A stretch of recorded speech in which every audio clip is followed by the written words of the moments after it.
السلام علیکم، میرا نام احسان قریشی ہے۔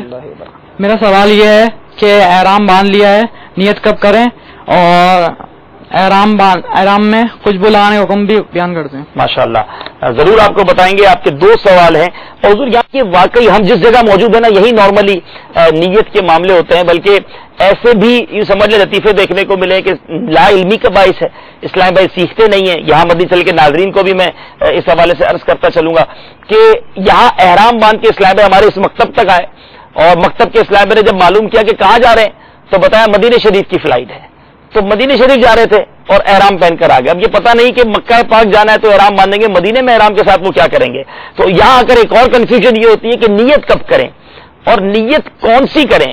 اکثر حاجیوں کو جب دیکھتے ہیں بات چیت کرتے ہیں، بھائی کیا نیت کی ہے آپ نے، تو حج کی نیت کی ہے، حالانکہ تمتع میں تو عمرے کی نیت کرنی تھی۔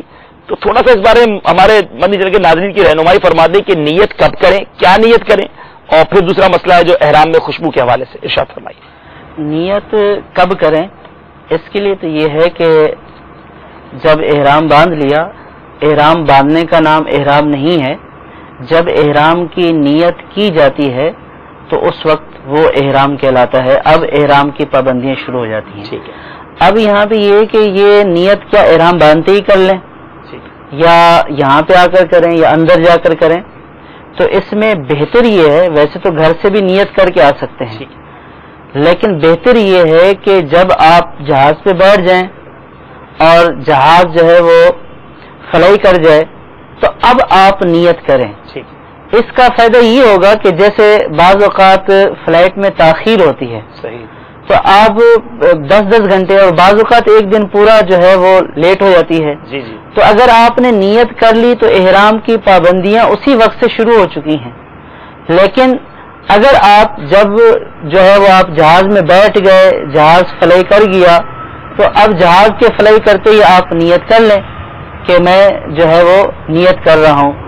اب آگے میں بیان کر لوں گا کس چیز کی نیت کرے، تو نیت اس وقت کرے کہ جب وہ بیٹھ جائے، جہاز فلائی کر جائے، جی، تو اب جو ہے وہ نیت کرے۔ یہاں میں ایک اضافہ کرنا چاہوں گا کہ جہاز فلائی کر جائے، بڑی پیاری بات کی، کیونکہ بعض اوقات فلائٹ لیٹ ہو جاتی ہے۔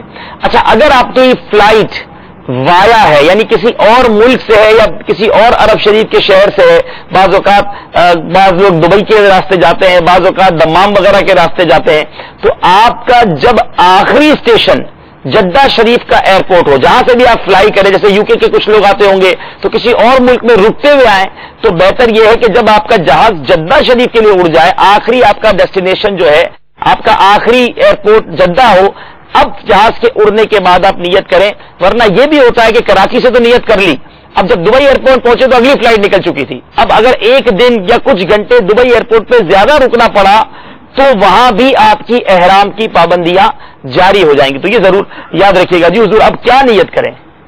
جہاں تک یہ تعلق ہے کہ نیت کیا کریں، یہ تو واقعی آپ نے جیسے بیان فرمایا کہ بڑی دلچسپ بات بھی ہے اور قابل افسوس بھی ہے جی، کہ اتنا خرچہ کر لیا لیکن نیت کا نہیں پتا کہ نیت کیا کرنی ہے۔ بالکل، بہت مشکل ہوتی ہے۔ اب کسی سے بھی پوچھو کہاں جا رہے ہو، حج کرنے جا رہا ہوں، اب وہ جا رہا ہے، جیسے پہلی فلائٹ گئی، وہاں پہ بھی بہت سارے ایسے لوگ حج کرنے جا رہے ہیں۔ حج تو کرنے جا رہے ہیں، آپ کا حج ہے کون سا؟ جی، آپ تمتع کرنا چاہتے ہیں تو پہلے آپ جب احرام باندھیں گے تو صرف عمرے کی نیت کریں۔ اللہ اللہ اللہ، اگر آپ قران کرنا چاہتے ہیں تو حج اور عمرہ دونوں کی نیت کریں گے۔ اگر آپ افراد کرنا چاہتے ہیں تو پھر آپ صرف حج کی نیت کریں گے۔ لیکن یہ غور رہے کہ جو پہلی فلائٹ پہ یا ابھی جیسے جا رہا ہے، وہ اگر قران اور افراد کی نیت کر لیتا ہے تو اب وہ حج کے ایام اور پورے حج کے ایام سے پہلے جتنے بھی ایام ہیں ان تمام ایام میں احرام میں رہے گا اور احرام کی ساری پابندیاں اس کے اوپر لاگو رہیں گی، جاری ہوں گی، اور جس سے جو ہے وہ بہت مشقت میں آ جائے گا۔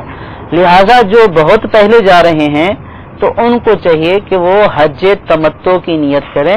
حج تمتع کی نیت سے مراد یہ کہ جب یہاں سے جائیں تو عمرہ کی نیت کریں، وہاں پہ جا کر عمرہ کریں اور طواف، سعی اور حلق یا قصر وغیرہ کروانے کے بعد احرام کھول دیں، اور پھر 7ویں 8ویں ذی الحجہ کو جو ہے وہ حج کا احرام باندھیں۔ اور جو آخر میں جا رہے ہیں، جیسے بتایا گیا کہ قران افضل ہے، تو یا حج افراد کرنا چاہتے ہیں تو جو آخری فلائٹس ہوتی ہیں جیسے 1-2 دن پہلے، تو ان کے لیے حج قران یہ کرنا بہت آسان ہو جائے صحیح۔ گا. احناف کے نزدیک قران ہی افضل ہے. صحیح. تو اس لیے اگر کوئی قران کرنا چاہتا ہے تو اس صورت میں جو آخری فلیٹیں جاری ہوتی ہیں اس میں وہ قران کی بھی نیت کر لیتا ہے. لیکن جو ابھی جا رہے ہیں اگر ان کو بالکل سارے مسائل معلوم ہیں، قران افراد سب پتہ ہے، اور پھر وہ جان بوجھ کر یہی نیت کر رہے ہیں تو ٹھیک ہے، ان کا اپنا معاملہ ہے. لیکن اگر کچھ بھی نہیں پتا تو ان کو یہاں سے پہلے عمرے کی نیت کرنی چاہیے، حج تمتع کریں تاکہ احرام کی پابندیاں جو آگے آنے والی ہیں ان سے بچ سکیں. کم از کم جو ہے وہ ان کا وقت احرام میں گزرے، کیونکہ ہم بہت کمزور ہیں، پابندیاں بھی برداشت نہیں کر سکتے ہیں. بالکل صحیح فرما اس رہے ہیں. لیے یہاں سے جب جائیں تو عمرے کی نیت کریں. نیت یہ ہے کہ اے اللہ میں عمرے کی نیت کرتا ہوں، تو اس کو پایہ تکمیل تک پہنچا اور اس کا کرنا میرے لیے آسان کر دے. ماشاءاللہ. اور اس کے بعد ایک دفعہ لبیک کہنا ضروری ہے اور 3 دفعہ لبیک جو ہے وہ افضل ہے. ماشاءاللہ. اور اب جب عمرہ کی نیت کر لی ہے، احرام میں آ گیا ہے، تو اب سب سے افضل ترین ذکر حاجی کے لیے لبیک اللہم لبیک ہے. ماشاءاللہ. تو اس کی تکرار کریں. ماشاءاللہ. میرے پیارے محترم اسلامی بھائیوں، احرام کب باندھنا ہے، نیت کب کرنی ہے اور کون سی نیت کرنی ہے، آج ہم نے اس کو ڈسکس کیا. اور یہ واقعی ایک ایسا مدنی پھول ہے کہ اگر آپ کو بھی اللہ تعالیٰ آج کا سفر عطا فرمائے. جب حاجیوں سے جہاز میں ملاقات ہوتی ہے، ہم پوچھتے بھائی آپ نے کون سا حج کر رہے ہیں، تو وہ چونکتے کون سے حج سے کیا مراد ہے. حج کرنے جا رہے ہیں بھائی، اچھا نیت کیا کی ہے، حج کی نیت کی ہے. اب اگر کسی نے حج کی نیت کر لی تو یہ بھی بتا دیں حضور، اگر کسی نے نیت کر لی کہ میں نے حج کی نیت کی ہے احرام کی، تو اب اس کا کون سا حج ہوگا؟ حج افراد ہوگا، اس کا حج افراد ہو جائے گا، اور اب اس پر احرام کی پابندیاں جاری ہو جائیں گی. جاری ہو جائے. اللہ اللہ. اور وہاں جا کے حج افراد کرنے والے پھر وہاں جا کے عمرہ کرتے ہیں، احرام بھی اتار دیتے ہیں، حلق بھی کروا دیتے ہیں. نہ جانے کتنے دم ہوتے ہوں گے، کیا ہوتا ہوگا. خدارا خدارا خدارا سیکھ کر جائیے. اللہ نے موقع دیا ہے، اس کے پاک در پہ جا رہے ہیں تو تھوڑا وقت دیجیے. یہ مدنی چینل کے سلسلے کرنے کا مقصد کیا ہے؟ ہم یہاں آئے اس لیے ہے، آپ تک یہ سلسلے پہنچا اس لیے رہے ہیں کہ خدارا سیکھ کر جائیے تاکہ آپ کا حج صحیح معنوں میں اور درست انداز میں ہو سکے. حضور خوشبو یہ واقعی ایک ایسا ایشو ہے، جس طرح یہ نیت والا ایشو ہے نا، ایسا ہی یہ خوشبو ایک ایسا معاملہ ہے کہ جس میں بہت سارے حاجی مبتلا ہو جاتے ہیں. اس بارے میں کچھ ارشاد فرمائیے. خوشبو احرام کی حالت میں لگانا حرام ہے، ٹھیک ہے. لیکن احرام کی نیت کرنے سے پہلے احرام کے اوپر خوشبو لگا سکتے ہیں، جسم کے اوپر خوشبو لگا سکتے ہیں احرام کی نیت کرنے سے پہلے. احرام کی نیت سے پہلے چادروں پر بھی لگا سکتے ہیں، جسم کے اوپر لگا سکتے ہیں. اب نیت کر لی، خوشبو آ رہی ہے تو کوئی حرج نہیں ہے. لیکن جب احرام کی نیت کر لی ہے تو اب خوشبو کا لگانا حرام ہے. اور مسئلہ اب اس میں دم کے اعتبار سے یہ مسئلہ بنے گا کہ اگر اتنی خوشبو لگائی ہے، بھلے اس نے تھوڑی سی لگائی ہے، لیکن دیکھنے والا یہ کہتے ہیں کہ اس نے بہت ساری خوشبو لگائی ہوئی ہے، یہ ایک پورے عضو کامل کے اوپر خوشبو لگائی ہوئی ہے. یعنی اس سے مراد عضو کامل سے ایک مکمل عضو سے ہاتھ ہے، سر ہے پورا، تو اس کے اوپر پورے کے اوپر جو ہے وہ خوشبو اس نے جو ہے وہ مل دی ہے. جی. تو اس صورت میں دم لازم ہو جائے گا اور کم میں صدقہ ہوگا. اور جب احرام باندھ لیں تو پھر خوشبو کو اپنے سے دور رکھیں، اور اگر آپ کے پاس عطر وغیرہ ہے تو اس کو بھی نہ صرف بیگ میں بلکہ بیگ کے اندر والے خانے میں ڈالیں، تاکہ اگر وہاں پہ اپنا سامان کھولیں تو وہ آپ کے ہاتھ کے اوپر لگے نہیں. اور پھر جب وہاں پہ جائیں، اللہ تبارک و تعالی جب آپ کو کعبہ شریف کی زیارت کرے، آمین. حجر اسود کو بوسہ دیں تو حجر اسود کے اوپر بھی خوشبو لگی ہوتی ہے، تو وہاں احتیاط کریں. اور لوگ غلاف کعبہ کے اوپر بھی خوشبو لگاتے ہیں، تو احتیاط کریں. بہرحال جہاں جہاں یہ خوشبو کا والا معاملہ ہے وہاں سے احتیاط کریں کہ اب احرام میں آ چکے، اب خوشبو لگانا حرام ہے. اب آپ کا میلا کچیلا رہنا اللہ تعالیٰ کو زیادہ پسند ہے.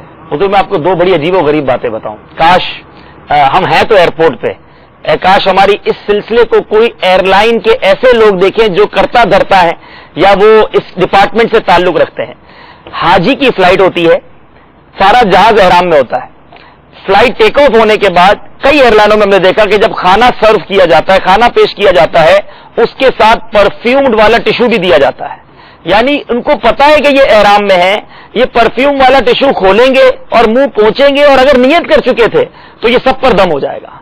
اب دینے والے تو جیسے بھی ہے، لیکن میں یہاں حاجیوں کو عرض کروں گا، خدارا یہ آپ نے خیال رکھنا ہے کہ اگر آپ کو کوئی پرفیوم والا ٹشو دے دے، آپ کہ چلے بہت اچھا خوشبو ہو جائے گی، ذرا میں فریش ہو جاؤں گا، تو آپ ابھی سفر شروع کرتے ہی دم کر چکے، کیونکہ اس میں تو ٹھیک ٹھاک خوشبو ہوتی ہے. ہمارے حاجی سادے ہوتے ہیں، عام طور پر زیادہ تر لوگ دیہاتوں سے بھی آتے ہیں، وہ یہ بولتے ہیں کہ یہ تو پڑھے لکھے لوگ ہیں، یہ نہیں جانتے. بالکل صحیح کہہ رہے ہیں. اگر یہ ناجائز بات ہوتی تو یہ رکھتے کیوں؟ خدارہ ایئر لائن والے اگر مجھے سن رہے ہیں تو اس کو نکال دیں حج کی فلائٹ میں، تو یہ ہونا ہی نہیں چاہیے، کیونکہ اگر کوئی احرام میں نہیں بھی ہے لیکن زیادہ تر لوگ حج کی فلائٹ میں احرام کی نیت کر کے آتے ہیں. ایک یہ بڑا عجیب معاملہ.